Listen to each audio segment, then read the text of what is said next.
This is George LaRock, HCM analyst with HR Wins. And this is Martin Burns, strategy consulting leader from HireClicks. And I'm Chris Russell. It's time for our year-end recap. Next on the RecTech podcast. Welcome to RecTech, the podcast where recruiting and technology intersect. Each month, you'll hear from vendors shaping the recruiting world, along with recruiters who'll tell you how they use technology to hire talent. Now, here's your host, the mad scientist of online recruiting, Chris Russell. Happy New Year, everyone. It's time once again for RecTech, the only podcast that helps employers and recruiters connect with more candidates through technology-inspired conversations. So I started the show last year in order to educate recruiters and employers about how to better leverage technology to recruit. I think this profession is becoming much more technically challenging to many of you out there. There's lots of new tools and techniques you need to master. So that's the mission of the show, to make you better recruiters overall. So thanks for all the downloads in 2017. First up, today's episode of RecTech is sponsored by the team at Lever. Providing a modern take on the applicant tracking system, Lever combines ATS and CRM functionality in a single powerful platform to help you source, nurture, and manage your candidates all in one place. Lever offers a branded job site, custom sourcing tools, great metrics, email and calendar integration, along with a host of other benefits that your recruiting team is going to love. Best of all, Lever's deceptively simple interface means that hiring managers and applicants will love it too. To find out how Lever can help you both accelerate and humanize hiring, visit lever.co/RecTech. That's lever.co/RecTech, RecTech. Lever is where ATS meets CRM.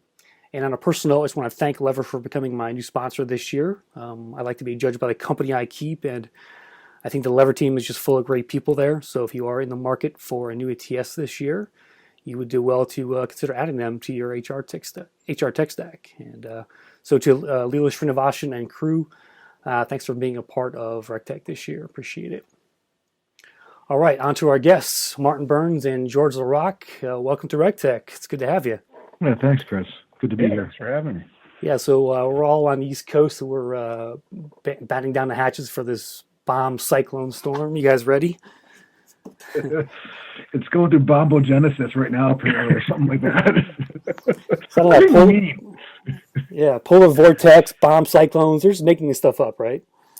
It really are. I mean, and apparently Siberia, Greenland, and like the North Pole are showing up on Saturday when the storm's done. So that'll be cool. Winter is coming. No, I think it's here. A zombie walked by about an hour ago. Yeah, it came way too fast. It looked cold. Way too fast. So I've been looking forward to this conversation for a while, guys. We've been planning it for about a month or so. First of all, thanks very much for taking time out today. I know it's the first week of the year. Everybody's trying to get back into the swing of things.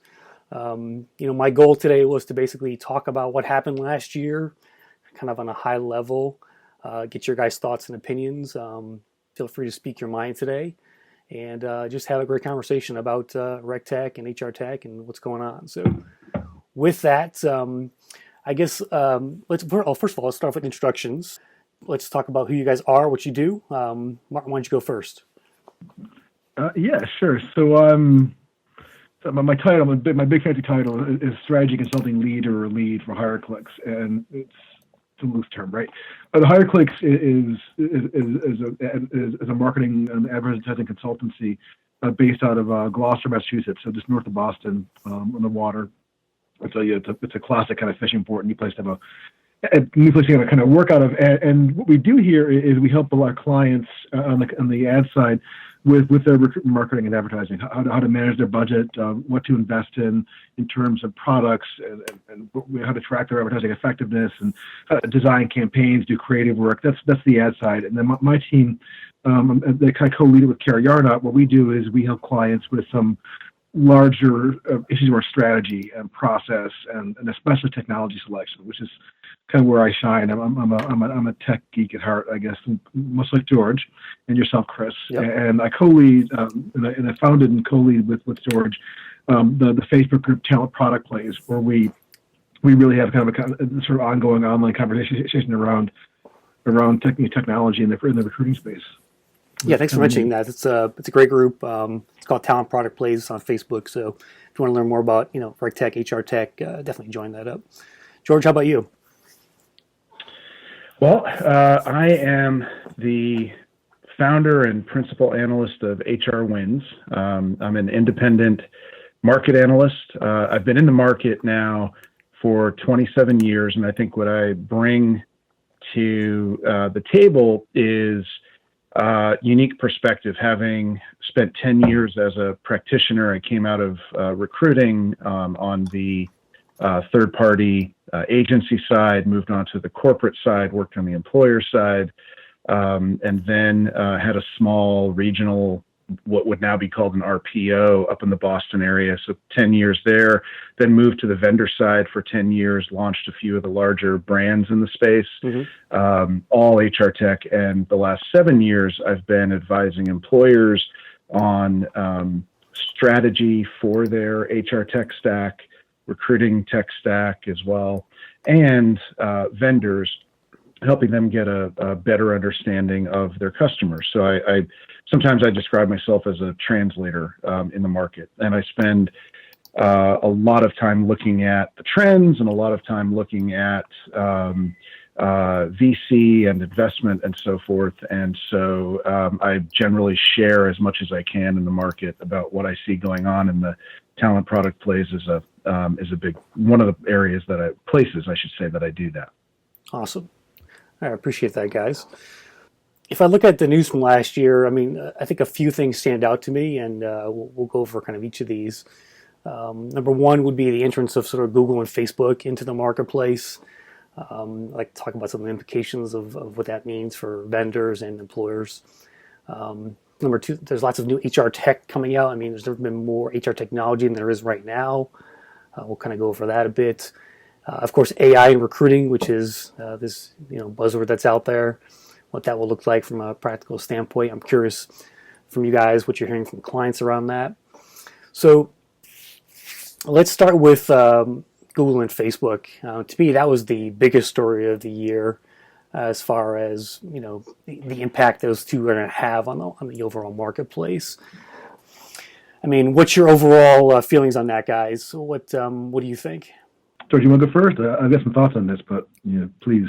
Why don't you kick it off? Go ahead. I'm trying to be a gentleman for New Year's. You have the floor. I mean, it's yours, Senator. Times, but yeah. This won't last. No, I'm just thinking about the two of them.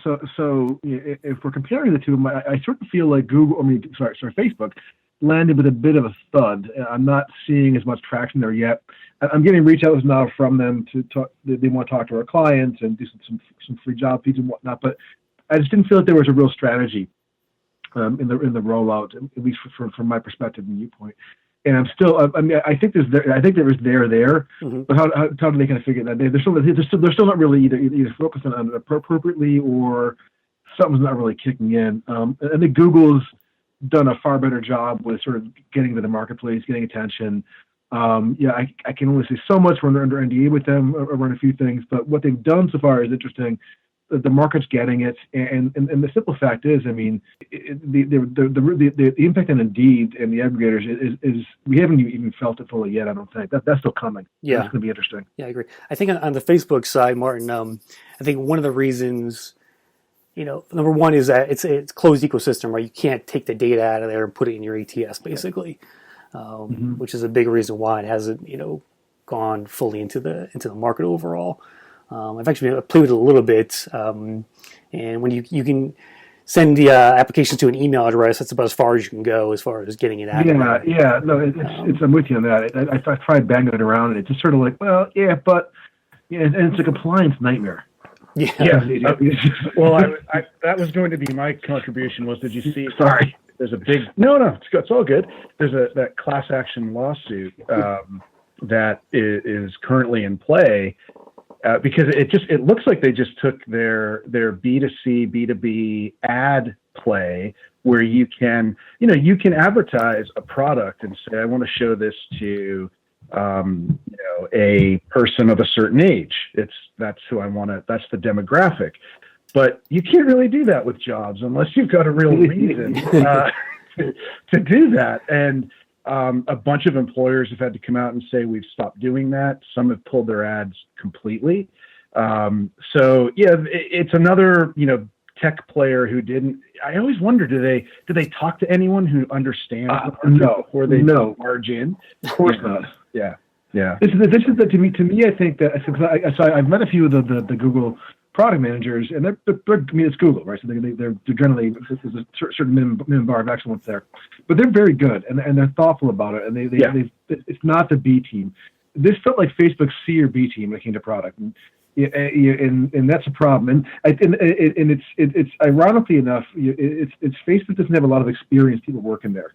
Yeah, they themselves hire for a very young demographic, and it's very clear when you look at their employee population, age, gender, etc., who they're targeting, and so there's some irony that they got caught or they got in trouble because their clients were doing that, right? Yeah. And I think it's just because the sort of inexperienced, never worked in compliance, never actually worked in recruiting PMs and designers just creating this thing without thinking about it.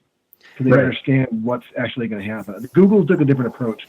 That's why I like it better. I think we're using Google Hire here. Yeah, how's that going? As our ATS. It's good. See, I mean, our big issue is that we partner with so many technology vendors. And they're all good partnerships. It's great. We like a lot of the ATSs and the market platforms and the aggregators and whatnot and the sourcing tools. They're really cool people and companies and tools. But if we pick just one of them for our ATS, it pisses everybody else off, which I understand. So Hire was interesting because it's a beta. We can play with it a bit, and we are doing hiring ourselves. We need to organize somehow, but we want to do it in kind of a neutral way. And this was good for us because it's geared towards small companies that are flexible and that are Google shops, and that's us. Yeah. So for us, it works really well. I cannot speak to obviously enterprise for Google, and that's what they're targeting anyways. Or even mid-size. I mean, we're 50 people soaking wet, with plans for greatness over the next couple of years, and growth looks good. But so it'll handle that, I think. But it's definitely not something that I want to drop in like a Ford Motor Company or someone like that. Yeah. Yeah. They've been pretty clear, at least on the front end, that they're going after the small business market, and you've got to be a Google Suite user to have access to it. They do have some enterprise clients on the Google Suite, but to your point, it's really, for now, it's targeting the smaller employers, and there are millions of them. So this puts pressure on like Jazz and other folks that, were focused on the small market. Your sponsor Lever, they've been moving up into the middle market, as did Greenhouse and others. So they're probably watching it, but not concerned about it. But the folks who are providing anything to under 50 employees, they need a new game plan. Yeah, for sure. There's that theory too of like the ATS is basically being commoditized, just like job postings were, and that eventually, pretty much, they're going to have some kind of free version out there. You guys agree with that theory?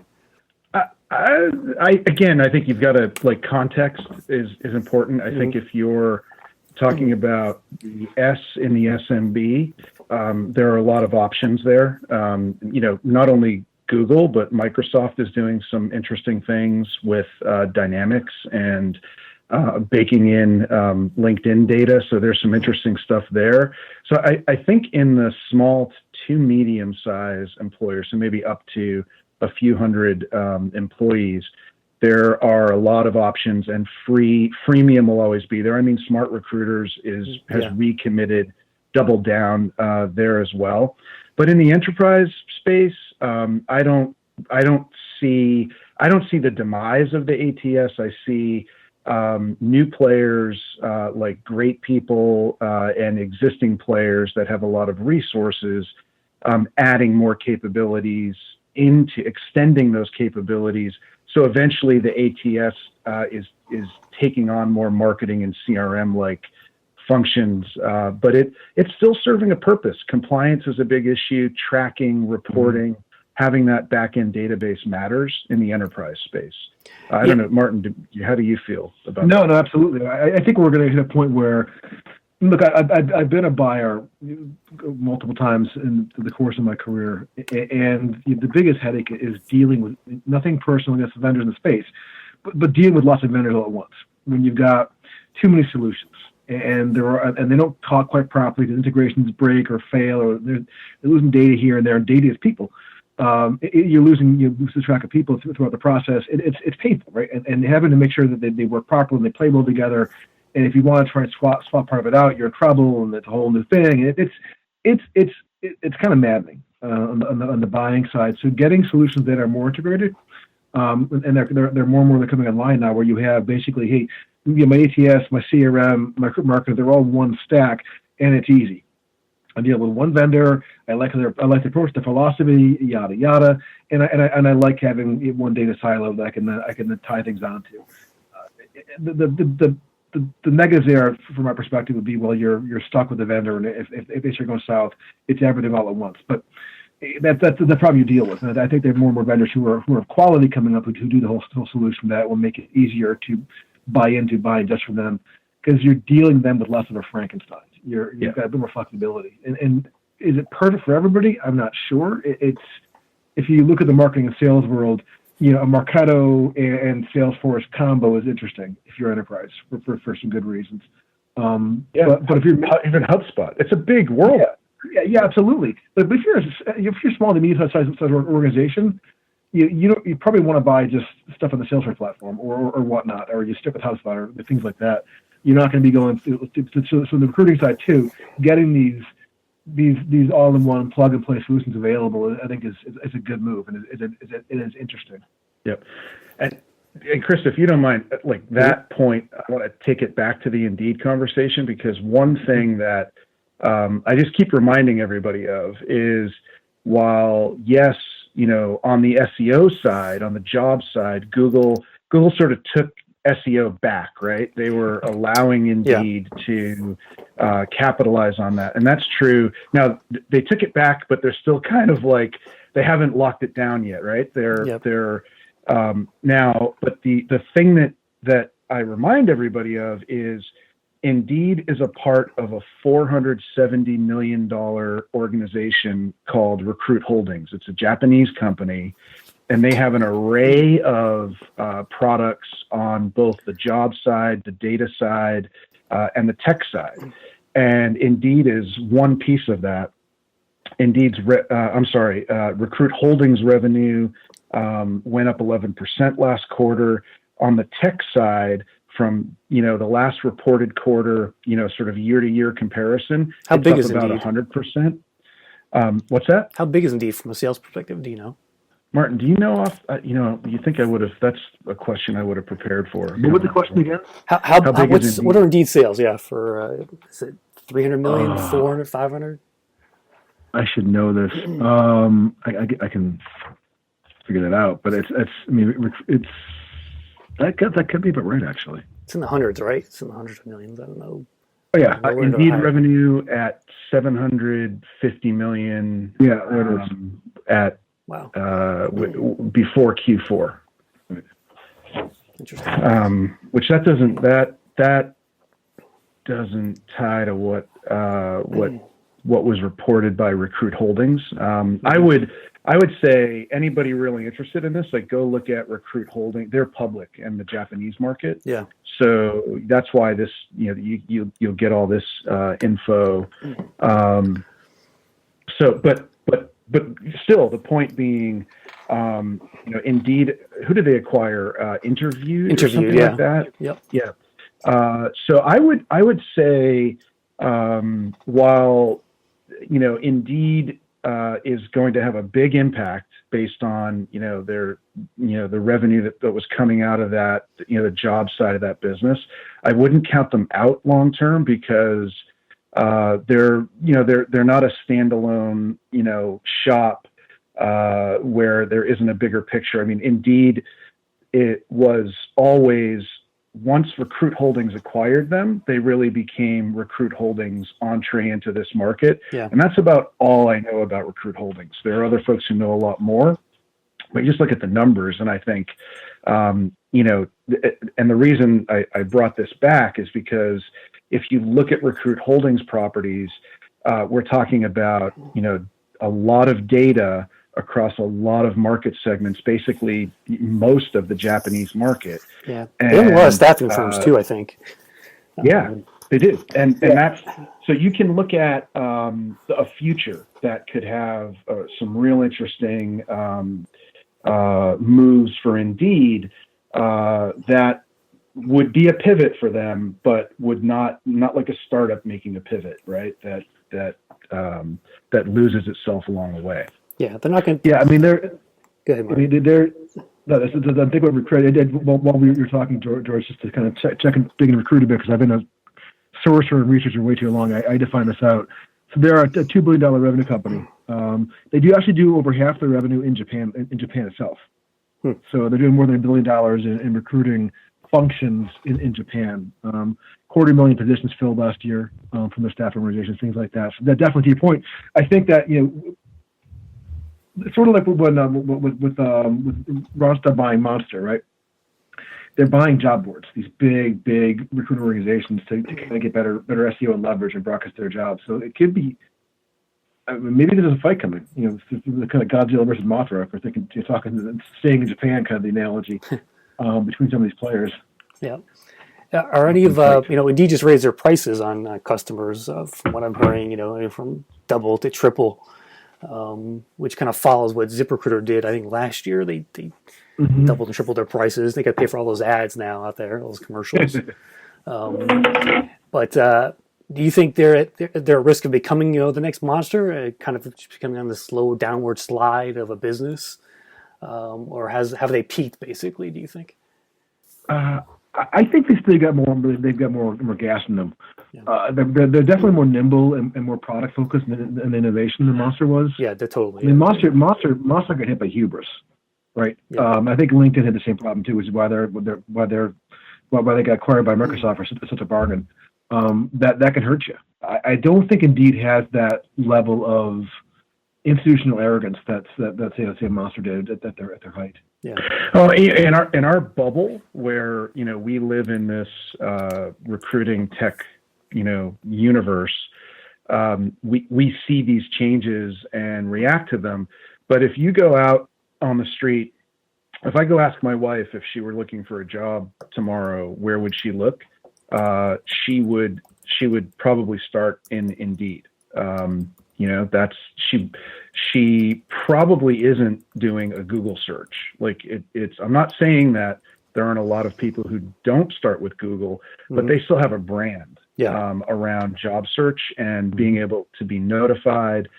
So I think that brand along with the cash behind them with Recruit Holdings, gives them some of the legs that Martin talks about. Now, again, I think they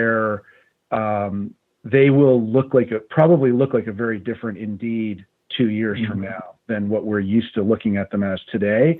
And part of that looking different will be our education as to, what the long-term strategy of Recruit Holdings always was. Yeah. It's hard to, I knew Indeed when they were 8 people, guys, down in Stamford, Connecticut, at least that office anyway. And I was one of the first customers with my job board company that I ran back in 1999. And they've come a long way, and it's amazing to see the path they took and how they got there over these years. It's been amazing, I think. Yeah, good people, and they've held their focus well. I think I've been impressed by how they've maintained their culture and their growth. Yeah, definitely. All right. Hey, Google Jobs. Martin, what are your clients saying about Google Jobs? Are they asking to get on it? Are they seeing an increase in traffic from it? I was curious. Yeah, good question. So yeah, well, if they're not on it, they want to know why not, and that comes down to SEO and the layout of their jobs. And if they're not mapping to a Google launch, they're not going to show up. So we have to kind of fix that.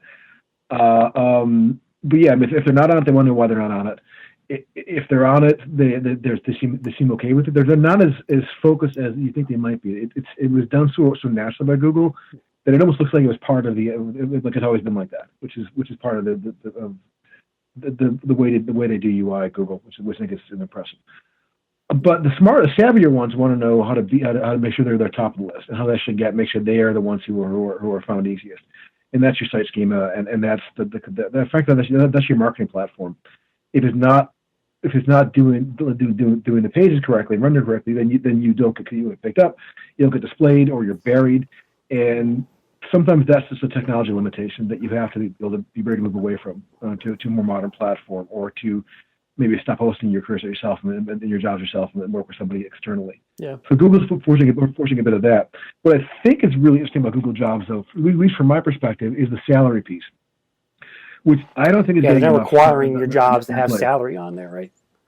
Well, they're not requiring technically, but if you don't have the salary on there, you're gonna get knocked lower. Yeah, it's a point off your total grade, but it's weighted pretty heavily, so you kind of need something in there. Yeah, and a side note irony: Google is not listing salaries of their own jobs, but hey, good for the goose, not good for the gander, apparently.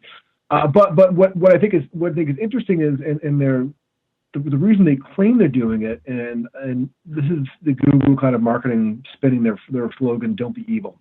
Sometimes they are, but they claim that they're doing partially is to try and get rid of the gender wage gap. So your truth in advertising, the car is advertised at this price, it's going to be this much, within this range. You know what you're buying when you go and walk into the showroom. Right now, you walk in, you have no idea what the job pays, and you should, and that may help with negotiations. It may help with kind of cashing people out to where they should be, et cetera, et cetera. Is the stance Google's taking on this? Yeah, you're seeing true or not, we'll see. Yeah, the salary stuff is interesting. You're seeing other vendors like Glassdoor put in suggested salaries or ranges, things like that. Oh, they're putting in not even just suggested. This is something that Glassdoor's doing that's not. You can't opt out of it. I don't think. Is if you don't include your salary, then they're going to start feeding in salary ranges for the say to the candidate. We think the job pays this. Yep.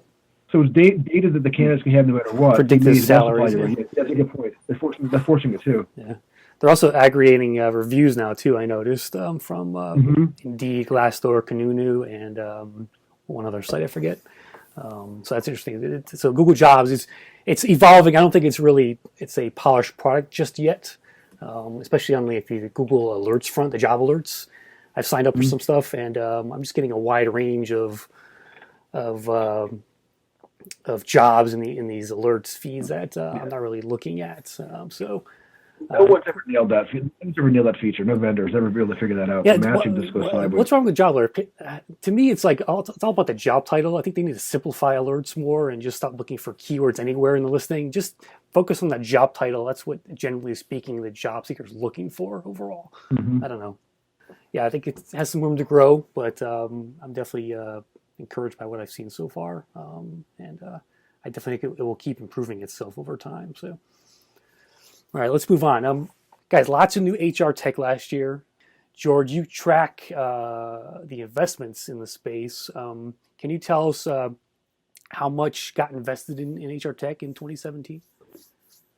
Well, yeah, what I've tracked, and I don't claim to have the end all be all, but I don't know of anybody that has a better list, but I'll say that is just under 1.1 billion in 2017. And it was, the exact number that I have is about 1.065 through December 31st. All right. So my main question there is there a bubble going on? I mean, who's buying all this stuff? I spoke to an analyst at Burson recently, and his thought was that it's not really a bubble. It's just that with the cloud, everyone is starting something out there. And he said companies are buying it. So what are you guys seeing out there? Yeah, I'll go first on this one, Martin. I think 2015 was the peak. We had like a $1.5 billion quarter in 2015, right? To put it in perspective, and it's 1.1 billion in a year is a healthy year, and I don't see any slowing down. And I think whoever it was at Burson that you talked to, the fact that the barrier of entry is so low certainly has a big impact. I think the bigger story is that we talked a little bit about the middle market. And those companies with, less than 5,000 employees, but all the way down to, 50 employees are acquiring technology now that's purpose built for recruiting or HR tech, so that market, that's below 5,000 employee market, dwarfs the larger enterprise market. Whether you look at lives under payroll, you look at number of firms, et cetera. So, and it's still largely coming off of Excel spreadsheets to manage most of their processes. So you've got, you still have a big opportunity in that segment. To put it in context, I like that the context thing.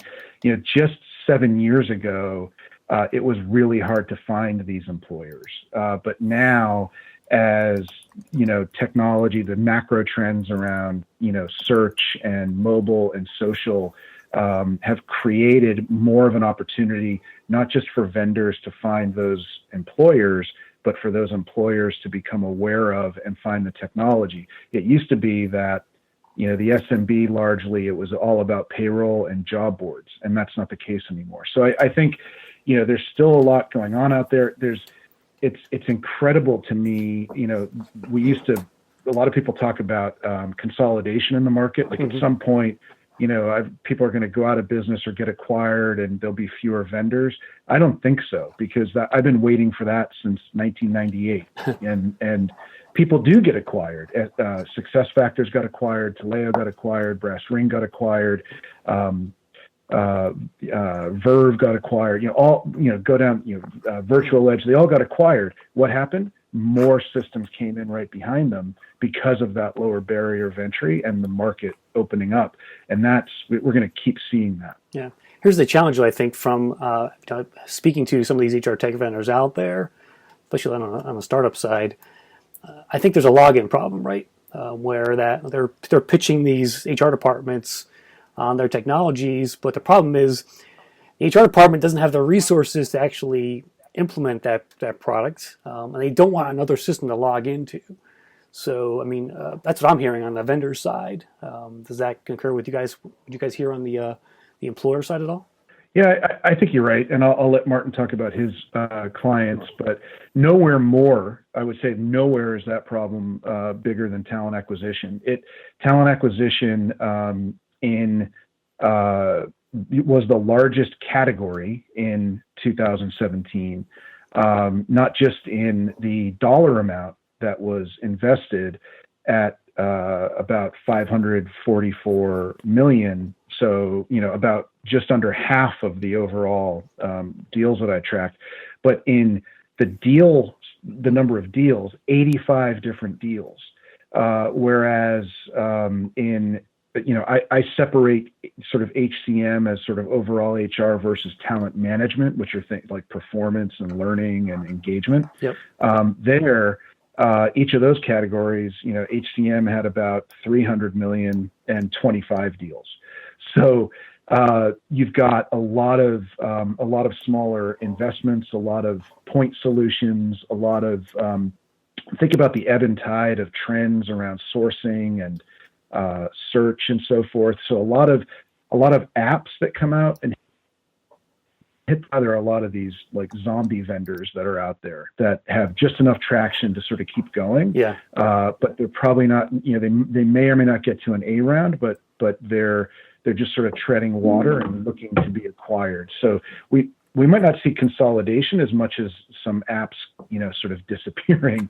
I don't know, Martin, what are your thoughts on? Yeah, no, excuse me. I'm thinking the same thing. There's a lot out there, and Jordan, I've been seeing alerts from you and from other people that the so and so just got some seed of like $200,000. I'm like, well, that pays for like one developer, right? But they're doing a press release because they got a little bit of money. They're just trying to hang in there. Or they have one simple idea that they're hoping somebody sucks up it pretty rapid, otherwise they'll dump it. So I think we'll see a lot of churn happening in the smaller solutions. I think a few categories are in need of a bit of a shakeup. I do think that they're sort of the perennial monster categories in the space. ATS, CRM, and now recruitment marketing platforms is emerging as another big category that might suck in some of these features, but I think we're going to see some dead bodies in the ground sooner than later, and it's about time. There's lots of those zombie vendors out there. I think a handful of clients that are just treading water, like you said, George. So it'll be interesting to see which ones die. Half of that talent acquisition number, 43 of the deals, and close to half, about 250 million, went to job boards, which just I still can't get over that. It's now most of them call themselves marketplaces, but only a few they're basically job actually boards. provide more value. They're just most of them are just job boards with a different spin. Focus. It's amazing. And they're all like targeting these little niches, like restaurants or hourly workers, things like that, trying to get in the door there. The gig economy. Yeah, the gig economy. I'm done with that phrase for now. All right, cool. AI and recruiting. I mean, what's that looking like from a practical standpoint? I still don't think most recruiters get it. I still think that even building a chat bot is challenging for most talent acquisition departments. You guys hearing anything out there? I mean, how many of your clients actually use AI, Martin, would you say? That's a good question. I mean, how many are actually using AI, period? Is AI really even in our space? I don't think we've seen much real AI in recruiting yet. There's some reasons for that. It's a longer conversation, but some of it comes down to simply cost. I mean, to hire a good data scientist, you're talking $300,000 a year to $350,000 for a decent one, and you need a bunch of them to really make AI real and big. And I don't think a lot of players in our space have that capacity. Recruit.com may be one of them. Google, right? Mm-hmm. So they're doing pieces of AI. They're doing machine learning, and that's if all you do is machine learning, stop calling it AI. It just stop. It's like saying, hey, I have a tire, therefore I have a car. You need the whole thing to call it a car. So I don't know who's really doing a lot of AI. Some of the chatbots are, and I don't mean to cast aspersions on everybody. It's out there. I have clients who want to get into it. They themselves don't understand what it is. They've heard it, or their boss has heard it, or someone's told them, "Hey, AI is a big thing in recruiting." I saw an article, while I was, on my phone watching my son's soccer game, and this is the CEO checking in with an email on like Saturday afternoon. Go find me some AI in recruiting because it must exist. So there's a bit of that pressure happening too. So clients are asking about it, answer what it really is. I think chatbots are interesting. I think there's some stuff you could do there with them around task automation, even for candidates, for sourcers, and a little more with even with your CRM, or you can integrate a chatbot and do a CRM in a really elegant way, as well as in the marketing platform, and make it one component. So maybe some of these chatbots get sucked up by some of the bigger players because they're borderline features as opposed to full product suites. They're really cool. They're interesting, but I think that category might see some acquisition happening. George, what are your thoughts on that? Yeah, no, I definitely agree that that's where it's headed. If I'm a larger player, let me back up. There isn't one vendor of the large legacy or the big vendors that are out there, the back offices, the ATSs, the HRISs, the talent management, talent acquisition platforms and suites. They're all working on AI. They're all looking at it. They understand that they're going to need some chat level sort of engagements, chatbots, machine learning behind it. They get that. Some of them are rolling it out, but if I'm them, I'm going to sit back while I come up with my strategy and my game plan. And there's so many of these smaller vendors that are just scratching the surface on this stuff. I'm going to wait and probably make an acquisition or two to drop into the product, my platform down the road. So I think that's where we're headed. And I agree. I see a lot of these products. I see decision trees. I see chatbots that are basically following a path on a decision tree of logic. And when I look at the B2B and B2C marketing space, I see that that's where all the money in AI is going, customer acquisition, customer retention. And I think we're going to follow that wave as we have in employment branding and recruitment marketing. And we're probably, we're probably not 10 years behind that wave like we were on recruitment marketing. We're probably just a year or two behind it. And you're going to see in that space, I've done a lot of research there to see what's happening, and they haven't displaced the call center. So it's generally used in high volume settings, but what they're doing is empowering the call center. So if you think about high volume recruiting, it's taking some of the front end candidate engagement off of the sourcer or recruiter's plate and putting it into the chatbot, and a lot of sort of like self-service for candidates to get questions answered, to understand where they are in the process and identify who the candidates are that need engagement from recruiters or sourcers. But I haven't seen anything yet that's like a game changer where suddenly we've got chatbots out in front of all candidates. We're just nowhere near that. Yeah. All right, let's get into some more predictions, guys, for this year. I want to start with recruiting marketing, which I think has become a lot more important because of the tight labor market we are in. I still think that 90% of employers out there are doing recruiting wrong. They're not selling their jobs properly. They got bad ATSs out there they're using, bad experiences overall.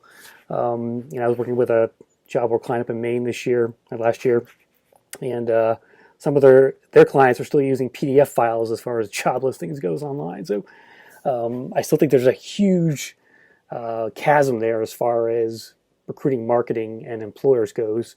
Martin, what are you seeing with clients about their plans for this year? It's top of mind. No, bear in mind, my lens is marketing to a certain extent because of where I sit. So clients naturally who we're talking to are going to be talking about it. But looking at broader trends, looking at percentages and surveys out there in the marketplace, it's generally the number one, number two topic of every TA leader out there in terms of how they're actually going to elevate their brand and get better at advertising. The issue is a lot of them don't understand how to actually do that. There's the old saying from advertising or corporate marketing, from a marketing leader about corporate spends, that I know half my budget in advertising is working, but my problem is I don't know which half it is. Nowadays you can measure all that. That's no longer being said by corporate marketing. It's being said by recruitment marketing. They haven't figured out yet, some of them, that you actually can measure every single dollar you spend, understand what's performing and not performing, and switch pretty rapidly, week over week, day over day, to make sure you're in the right sources. But they're getting better at it. And I'm seeing some really strong players coming into leadership roles who either come from an advertising or marketing background and then moved into recruitment marketing and bring that discipline, but also love recruiting and kind of get it. Or they grew up in recruiting and then went into marketing and figured it out, and they've got the right balance. So we're seeing more leaders like that, and that's a really good thing. They're able to drive internal conversations. They can sell value. They can get budget for tools they need, and I think that may actually drive some of the consolidation out there, as well as in the marketplace around tools, because they're going to start. They know what they're looking for now, and they're going to ask for what they want and ignore some of the kind of the fly by night stuff out there. Yeah. So we're seeing definitely a growth. We're seeing interest. There is some confusion. We're seeing a lot of interest in targeting. So we do something called geofencing, which is from the corporate world. Oh, you do, huh? And we I've heard of that. Yeah, it's awesome, right? And our clients love it. So that just when we explain to them, like, that makes total sense. Why wouldn't we be doing that with our recruitment marketing? Why wouldn't we be focusing on this specific region if we're doing career fair for ad spend for these kind of jobs? Why wouldn't we be targeting our competitors' headquarters with ads? Because you can do all that. It's pretty awesome. Yeah, and it's not. I want to talk to you more about that at some point. That's a really interesting topic. I think I saw a story on it. Yeah, it's fun, right? So we're seeing more in these savvy consumers asking for solutions like that and seeing the value and engaging with us. So there's definitely, I think it's kind of fun for us. We're seeing an evolution of our customer base, and we're seeing more need from leadership too. So good things for us. Yeah. How about this trend that I was reading on TLNT? Companies will be dragged kicking and screaming into career transparency partially driven by younger generations demanding it. I think you're seeing that now with stuff like Glassdoor and all these company review sites. Will that continue to gain traction this year, do you think?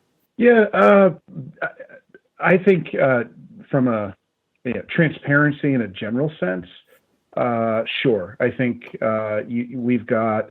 I don't like using the generational labels. I think the real issue is we've got an increasing number of folks that are digital natives, so they've only, they're just more comfortable with technology. They've grown up and entered the workforce with profiles and data being exposed, and then you've got folks like me that are comfortable with it because, and I'm sure Martin and yourself, who have a bigger comfort level, even though we're not part of the younger generations entering the workforce, because it's the world that we live in and we understand it. So I think, yes, you'll see more transparency. I think it's easier to be transparent now. I think the pushback on that is going to be the privacy laws that are coming into play in Europe, and that will continue to be challenged in the U.S. Well, guys, it's been a great conversation. We're coming close to the end here, but I got one more question for both of you that I wanted to ask. And that is, if you were building, and this is for each of you to answer, if you were building a piece of HR technology that doesn't exist today, what problem would you choose to solve in HR technology? It could be anything. Do you guys have something in mind? You first, Martin. Well, I was going to say it'd be an AI-driven gig economy Roomba. That's me being That's a good one. Yeah. No, so I've got I'm working on a couple of things. One that I don't want to talk too much about that I think is pretty interesting, just as a side project. But in kind of a broader sense, I'd love to see, that's kind of what I'm working toward, solutions where we remove some of the pain from the job decision and searching process, where the job almost comes to you, or the career idea comes to you as an individual, based on your habits, who you are, things like that, so you're targeted by the right kinds of jobs and careers that match up with your interests, and take some of the pain and frustration out of just the search process from the candidate side. And I know it's been talked about a lot, the candidate experience, yada yada. I just think we have a ways to go with that. That there are tools that could improve that and make it so that you're not fighting blind when you're looking for a job. Yeah, job hunting is so time consuming today. I think you're right. There's room there to make it more efficient for the seeker overall. Yeah. Interesting. Okay. How about you, George? I am repeatedly attracted to the idea that we can take assessments and remove the actual assessment out of the picture, so the non-assessment assessment. So sort of similar to a different angle, a different point in the process, but similar to what Martin was saying. So there's so much data and information that we have. I've seen some folks get close to where they can provide, whether it's a skills assessment, a personality assessment, competency-based, assessment, and find the fit for the job or the fit for the department or company, without making candidates actually, fill out a survey or play a game or spend 20 minutes doing anything. But just by presenting themselves and the behaviors that they represent and the data that we have access to, we can do a much better job. I think the first vendor that nails that and can deliver it at scale without a lot of consulting around it, we'll see a big shift, because that's something I think, especially in the enterprise and large middle market, folks are looking for. Nice. Okay. Yeah. My idea would be to, I've had this for a long time actually, is build some kind of wizard that basically creates a nice sounding job description that sells the actual job, versus just these bullet points, that laundry list that people put out there. It's some kind of automatic wizard that an employer can use to create a job that sells itself. Whether that's building like a Q&A type of interface for them and pushing that out there as the actual description, using more marketing language overall to sell the idea, but some kind of drag and drop, tool, WYSIWYG tool to build better job descriptions. That's what I would build. I hate text job descriptions, and they're not getting any better, guys, as far as I can see. No, it's interesting. I thought Texio. That's great, but it helps you. It helps you technically, make the grammar sound right, but it doesn't help you sell the job listing at all. I don't think, right? Oh no, I'm with you now. I'm just saying. I thought they were in the right direction, but then they jacked the prices up so much no one could afford them, and we lost the opportunity to actually work in there. So there's some stuff out there there's these something called VisiRecruiter that creates these visual list, job descriptions, and we're some vendors are kind of getting towards that, but I still think that there's a tool out there that is going to come by one day that's going to really change that perspective. I think that dynamic. Yeah, I mean it's stuff. I mean, there's some way out there stuff too. Have you heard of Magic Leap by any chance? No. Magic Leap. All right, that's worth looking into. It is the most funded stealth company in the history of the world. So Alibaba's in there, Google Ventures. I think they have like $4 or $5 billion. They're down in Florida, and what they're doing with VR is it's think Minority Report, but all around you at all times. So Ready Player One level of interaction with the world around you. They've cracked something that's they may have cracked what's on the computer. We aren't saying, but there's something going on that's really interesting. But that becomes all of a sudden the job description becomes experiential. You're in the factory. You're looking at the tool. You're trying things out. You're in it. I mean that's 30 years out there, 40 years out there. But that'll be interesting too. I think. Yeah, VR job tryouts. Yeah, that's coming. Yeah, I mean it goes beyond even VR. This is real, almost real reality. Nice. This is true simulation. But Magic Leap, I'll give you that much. It's kind of fun to look at. Sound good. So are they going to lead us into the dystopian future of recruiting? Hopefully, yeah. I mean, I figure the sports trial Hunger Game kind of thing could be fun. Director of VR recruiting. There you go. Yeah, exactly. What's the Running Man? To get the job is like Schwarzenegger, the Stephen King novella made into a movie. That's how you get the job. You can back in the day, how's that for a reference? My back pocket. That's excellent. Back in the day, late 90s, early 2000s, when we were taking a lot of companies onto the web for the first time with a lot of these systems, we would walk away from the client saying a lot of conversations saying, what they really want is a helmet. They want to put the helmet on and just think about the job, and all the work gets done. The job description's done. It gets broadcasted, advertised. Candidates come in. That's the killer app right there. The ultimate recruiting tool. Harry Potter.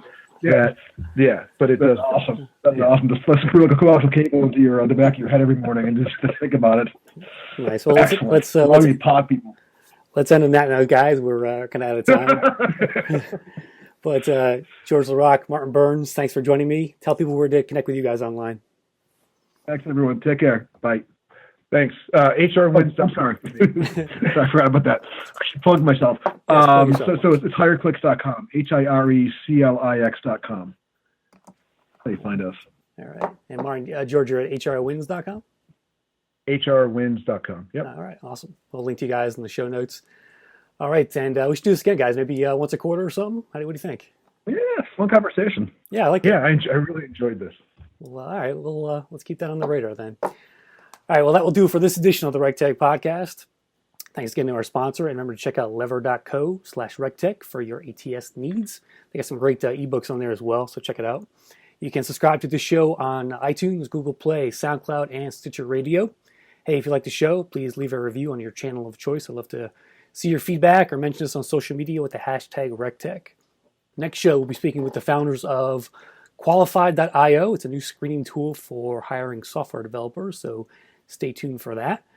Follow me on Twitter at Chris Russell or visit rectechmedia.com. You can find the audio and links for this show on our blog. And just a reminder, I'm a consultant that helps both HR tech firms and employers get more clients or candidates. Thanks for listening, everyone.